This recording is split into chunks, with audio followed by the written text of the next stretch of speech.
მადლობა ბატონ შალო, პირდაპირ ეთერში ვართ. 2 წელი გავიდა ზუსტად შოვის ტრაგედიიდან, დღეს იმყოფებით აქ და ეს არის ბარაკლის, რომ გავიხსენოთ შოვის ტრაგედია და დღევანდელ დღესთან დაკავშირებითაც რა გეუბნებით.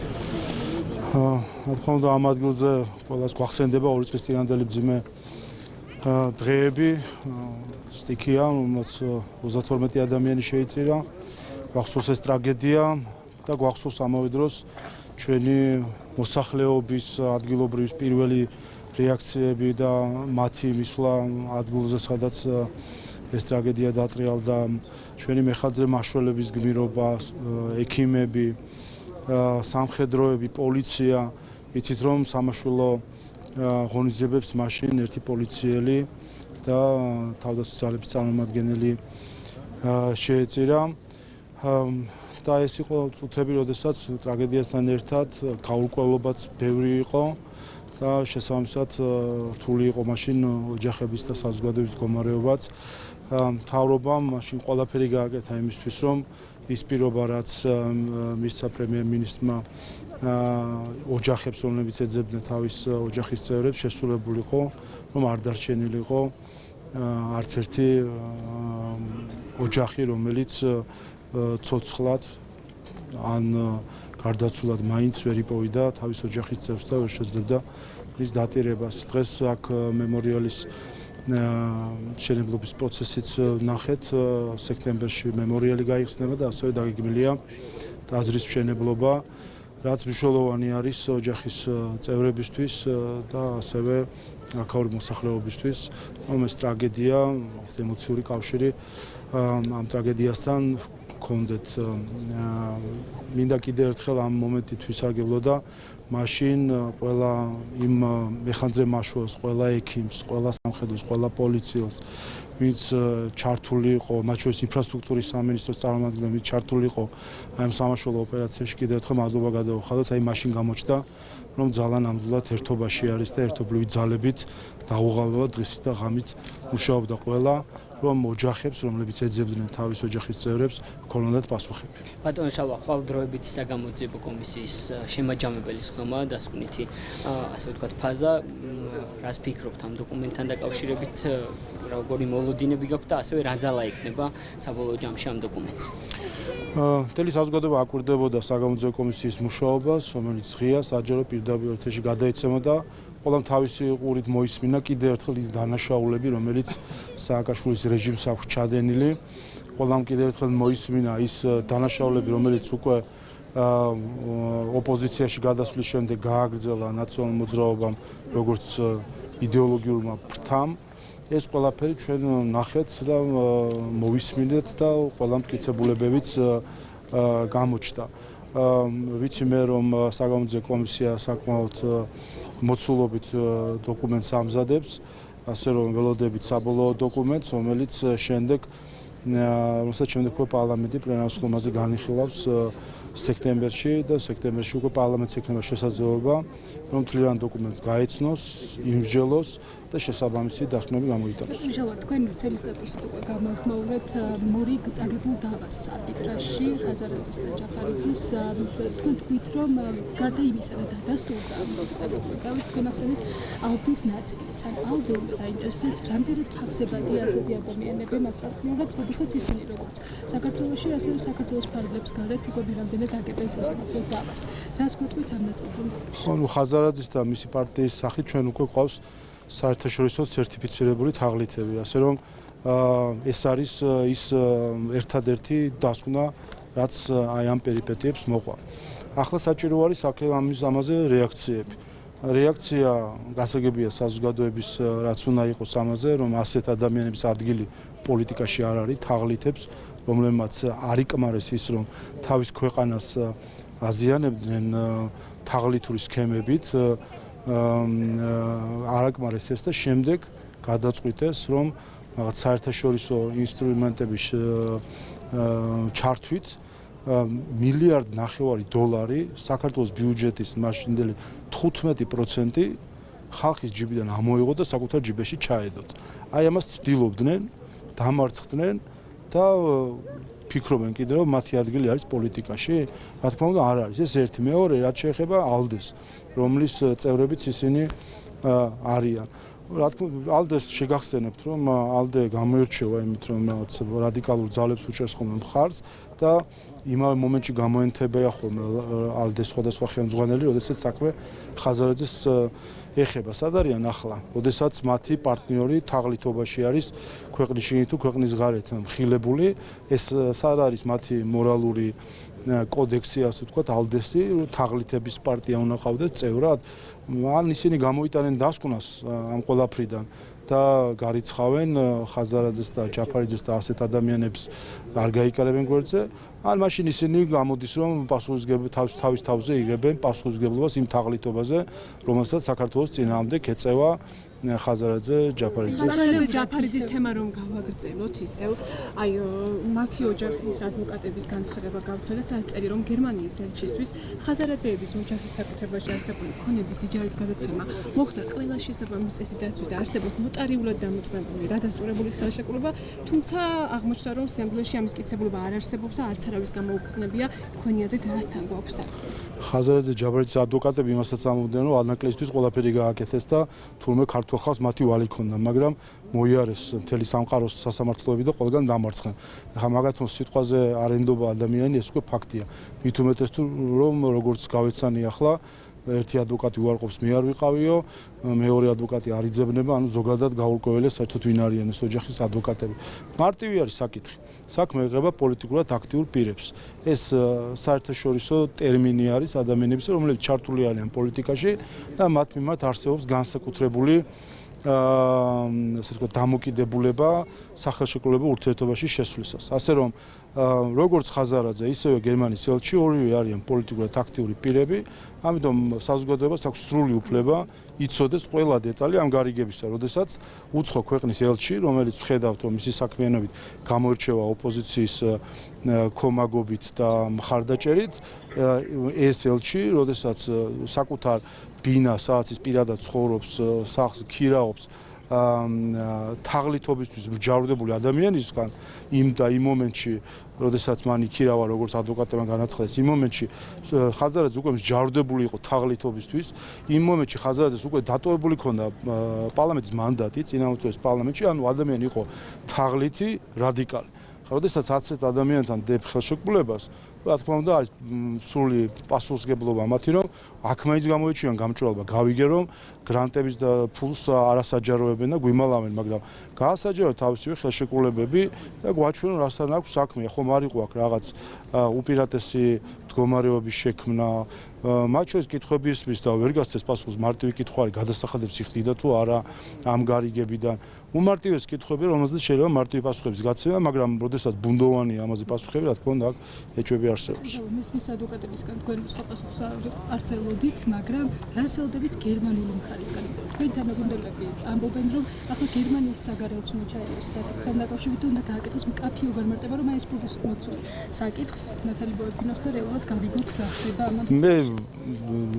მე გეტყვით ერთამეს, წლების განმავლობაში მუშაობდი გერმანიის მთავრობის პროგრამაში. ჩვენ თავდაპირველად შეზღუდული, შემდეგ საერთოდ აკრძალული ქონდა პოლიტიკურად აქტიური პირებთან ხელშეკრულების დადება.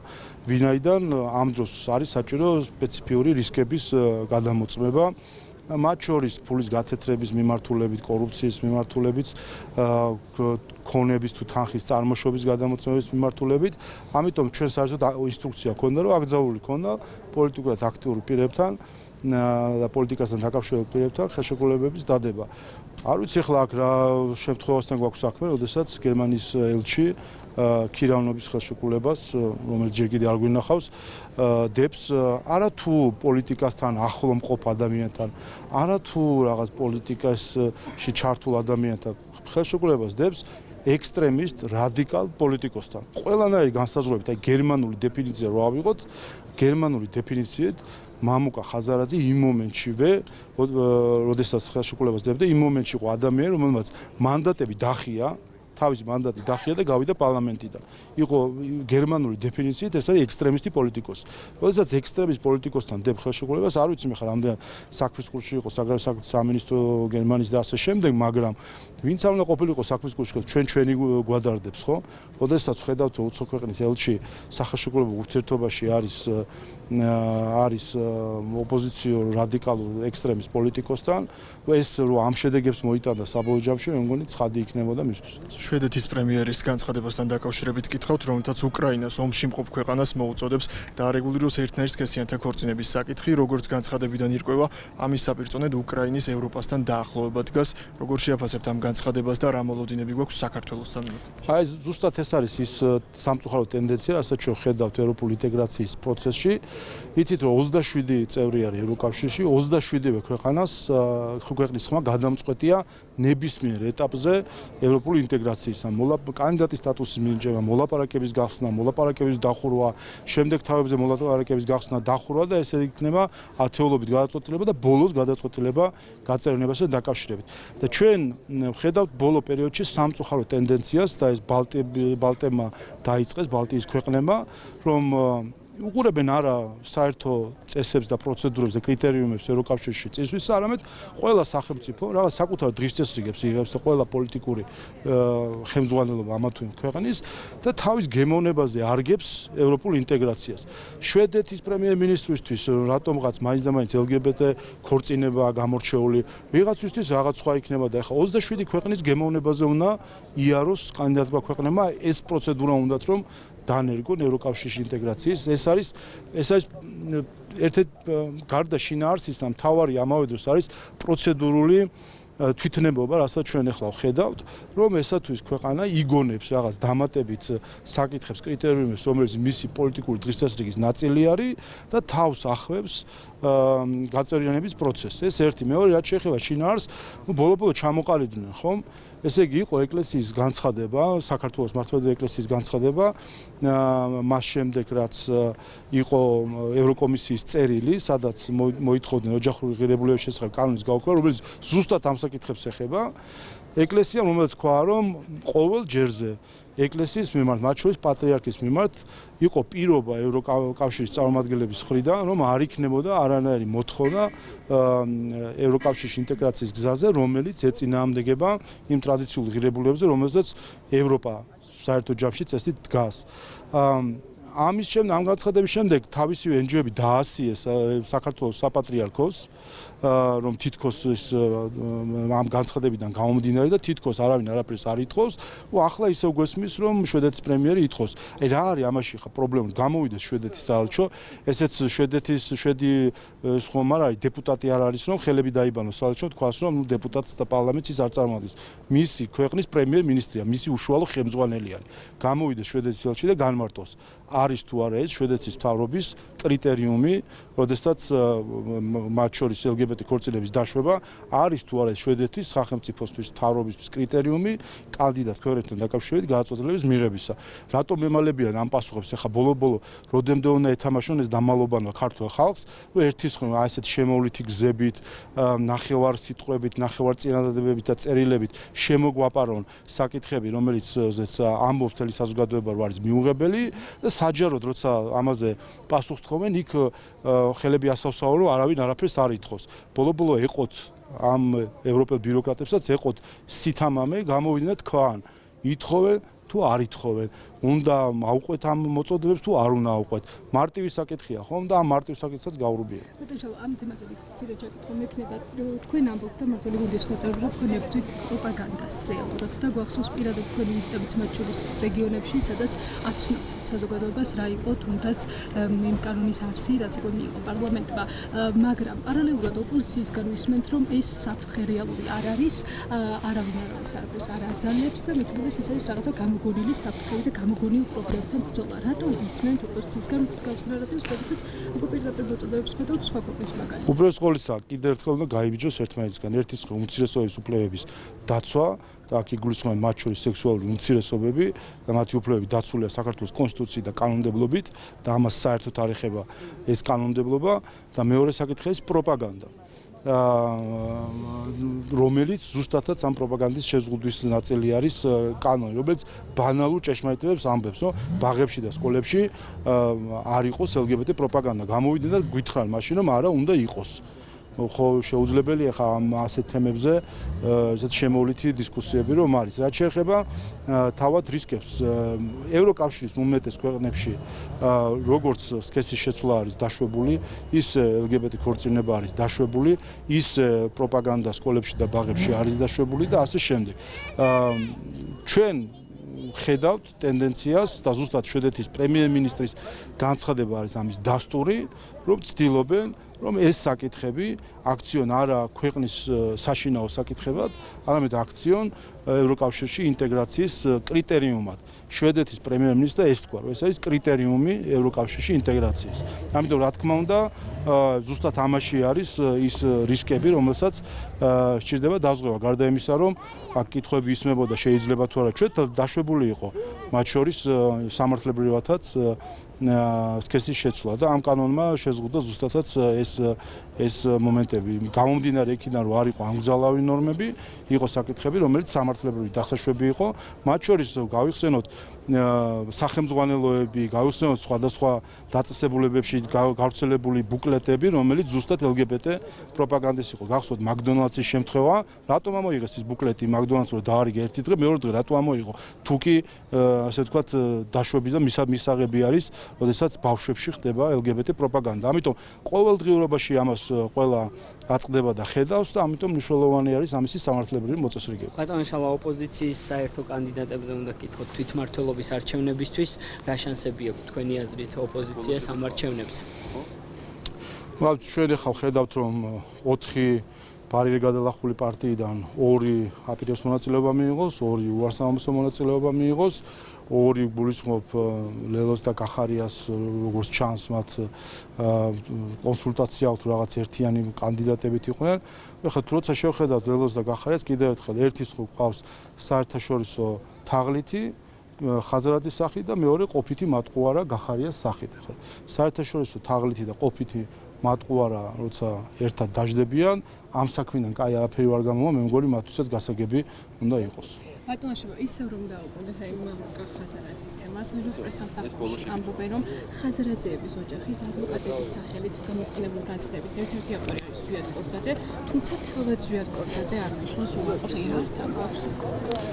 არ ვიცი, რა გითხრათ, ხაზარაძე ჯაფარაძის თაღლითობის ეპოპეა უკვე, რა ვიცი, მართლაც ეპოპეად იქცა. ტყულს ამატებენ, თაღლითობას ამატებენ. ეს არის ტიპიური დამახასიათებელი ნიშანი ზოგადად თაღლითის, როდესაც ერთ თაღლითობაში გამოიჭერენ, შემდეგ მეორე თაღლითობას იწყებს, ასე ვთქვათ, კომბინატორობის მთელი შინაარსი ამაში მდგომარეობს და კიდევ ერთხელ მარტივი კითხვები არის, როცა მარტივ კითხვებს ვერ ცემენ მარტივ პასუხებს და ბუნდოვან პასუხებს ცემენ ან გაურბიან პასუხებს, ამით პირველ რიგში საკუთარ თავს ამხელენ. მადლობა.